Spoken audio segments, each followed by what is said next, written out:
안녕하세요. 농촌소토리입니다. 오늘이 10월 20일입니다. 가을이 점점 깊어가는 것 같습니다. 농촌 들녘에는 벼 추수가 한창 이루어지고 있고 또 여기저기 울긋불긋하게 보이는 것이 감이인데요. 정말 탐스럽게 감들이 익어갑니다.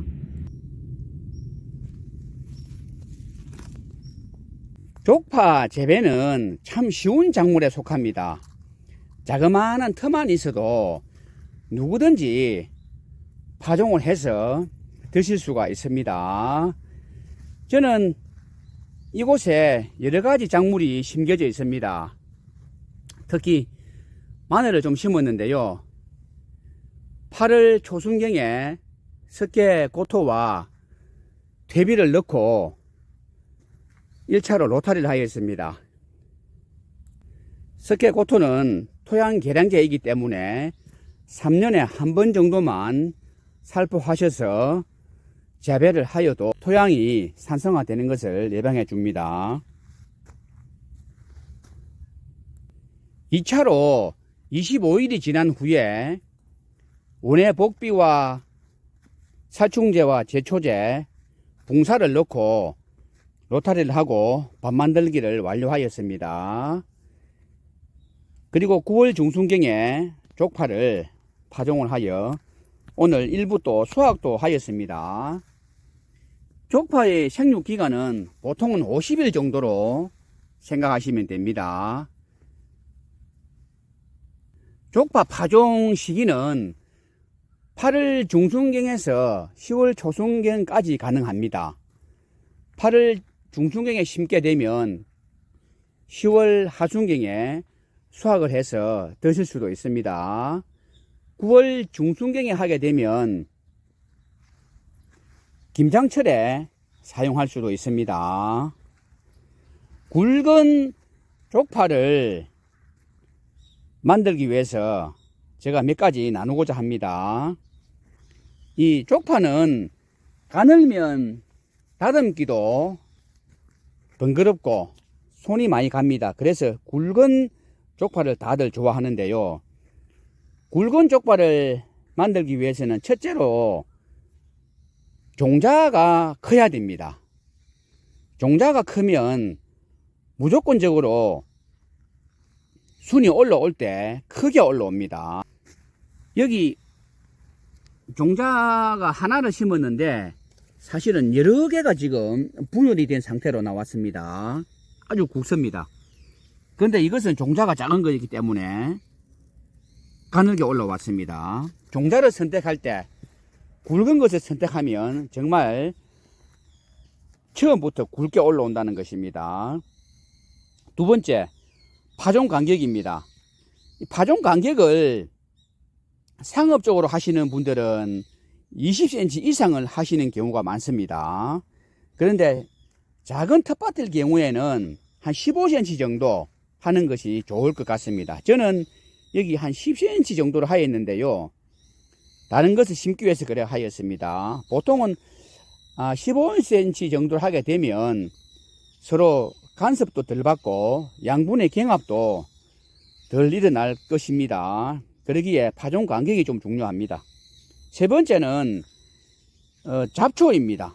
잡초를 놔두게 되면 양분을 다 잡초가 빼앗아 갑니다. 그러기에 텃밭에 있는 잡초들을 수시로 제거해 주는 것이 족파를 굵게 키울 수 있는 방법이 되겠습니다. 네 번째는 종자를 파종할 때 하나를 할까 몇 개를 할까 이렇게 고민해 보신 적이 있을 것입니다. 종구가 클 때에는 씨를 하나 정도 넣는 것이 가장 좋은 방법입니다. 왜 그러냐 하면 이 족파는 분열을 하는 작물입니다. 정말 분열을 심하게 합니다. 제가 아까 8개 놨다 그랬는데요. 여기에 큰 씨앗 2개를 넣게 되면 최소 15개 이상은 될 것입니다. 그러면 양분의 경합에 의해서 좀 가늘게 되겠죠. 크지도 않고. 그러기에 종구를 하나 정도, 저는 다 여기 전부를 하나 다 넣었습니다. 크든지 작든지 하나를 넣었는데 정말 작다고 할 때에는 한 2개 정도 넣으시고, 그렇지 않다면 하나 정도를 넣어서 크게 키울 수 있는 방법을 연구해야 됩니다. 그리고 네 번째입니다.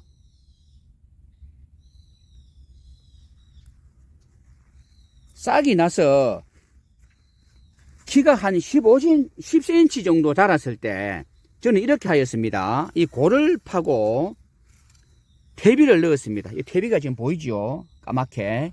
퇴비를 넣고 원예 복비를 시비를 하고 물을 흠뻑 주었습니다.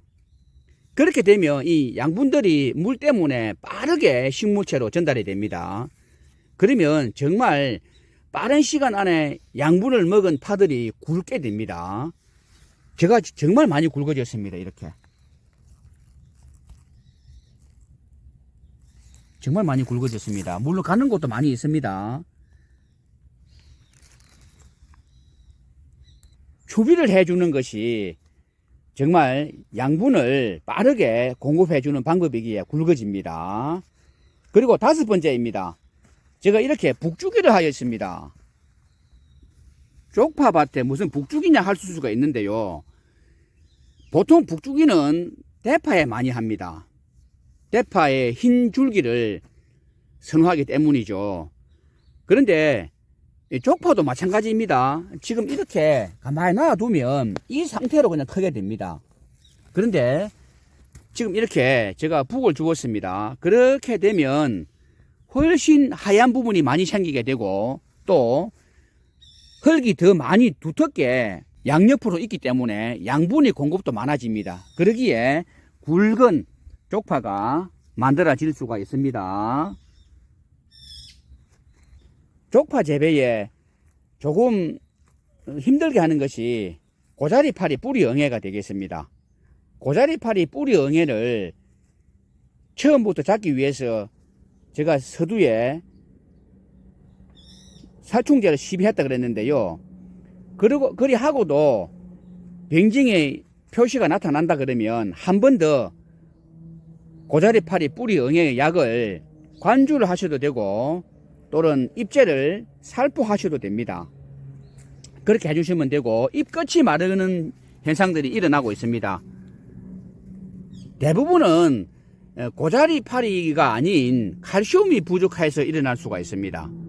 혹 고자리파리가 밑에서 먹고 뿌리 응애가 먹고 잎끝이 말라지는 경우도 있습니다. 그런데 저는 이게 한번 유심히 계속적으로 키우면서 관찰하다 보니까 칼슘의 부족이 훨씬 많았습니다. 이럴 경우에는 칼슘을 살포해 주면 해결이 될 줄로 압니다. 끝이 마를 때 한번 파 보시기를 바랍니다.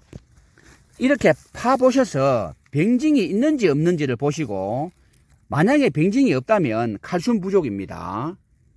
고자리파리 뿌리 응애는 눈으로 보입니다. 자세히 보면. 그렇기 때문에 쉽게 구별이 가능합니다. 여러분, 가을이 점점 깊어가고 환절기가 다가왔습니다. 감기에 조심하시고 쪽파 재배 잘 하셔서 올 한 해에도 맛 좋은 쪽파를 드시기를 바랍니다. 모두 안녕히 계세요.